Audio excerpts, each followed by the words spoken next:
सुन्नी इत्तेहाद council ने सबसे पहले तो इलेक्शन में हिस्सा नहीं लिया था, फिर उन्होंने जो ये मखसूस नशिस्तें हैं, इसके लिए उन्होंने अप्लाई नहीं किया, तो इलेक्शन कमीशन वो उनको कहाँ से अकोमोडेट करता?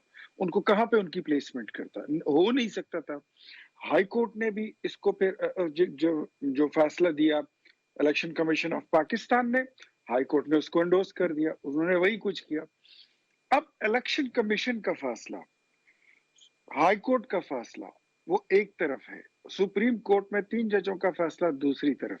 तो क्या अगर हम ये कहें, जिस तरह मेरे साथी अहमद अवैस साहब कह रहे हैं कि कॉन्स्टिट्यूशन कॉन्स्टिट्यूशन कॉन्स्टिट्यूशन, तो क्या जो इलेक्शन कमीशन ऑफ पाकिस्तान है ये कोई कॉन्स्टिट्यूशनल इदारा नहीं है? जो हाई कोर्ट ऑफ पेशावर है वो कॉन्स्टिट्यूशनल इदारा नहीं है? वो तो आपका बड़ा फेवरेट है, हमारा भी है, हम भी इज्जत करते हैं, लेकिन आपका तो बड़ा फेवरेट है।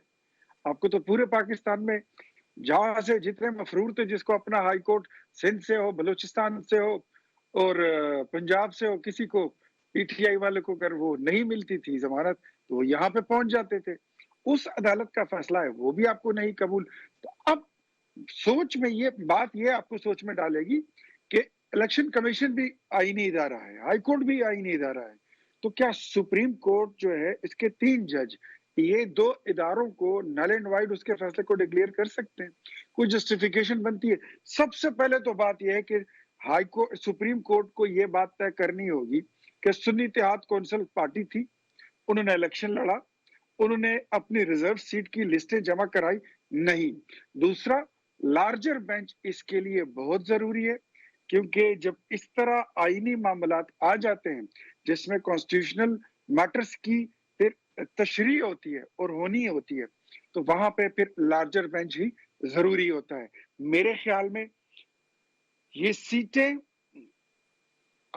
इलेक्शन कमीशन ने जो हाउस की वो कमी थी, खाली सीटें थी, कोरम पूरा करने के लिए, उसका डेकोरम और उसका वो पूरी हाउस को मुकम्मल करने के लिए, इलेक्टोरल कॉलेज पूरा करने के लिए उनको जरूरी थी, इसलिए उन्होंने किया। लेकिन अगर ये आप कह दें कि फर्ज करिए सीटें इनको नहीं देनी चाहिए थी, तो ये भी है कि ये सीटें सुन्नी इत्तेहाद कौंसिल को किसी सूरत नहीं मिल सकती, किसी सूरत नहीं मिल सकती, बिकॉज वो पार्टी मिलनी थी नहीं, चाहिए। वो एग्जिस्ट नहीं करते थे, उन्होंने अप्लाई नहीं किया, तो उनके पल्ले में ये सीटें नहीं, लेकिन फिर जा किसको ही मिलनी नहीं चाहिए? सकती। सुन्नी इत्तेहाद काउंसिल को तो ठीक है, मान लिया। वट एवर, वो तो अब मामला जो है प्रिजुडिस हो गया कोर्ट में, उसका फैसला भी आ जाएगा, लार्जर बेंच करेगा, लेकिन इनके पल्ले किसी सूरत नहीं जाते। ये इसमें पीटीआई है या सुन्नी इत्तेहाद कौंसिल है, वो इस केस में बिल्कुल इररिलेवेंट है, इतने इररिलेवेंट है जिस तरह बेगानी शादी में और अब्दुल्ला दीवान।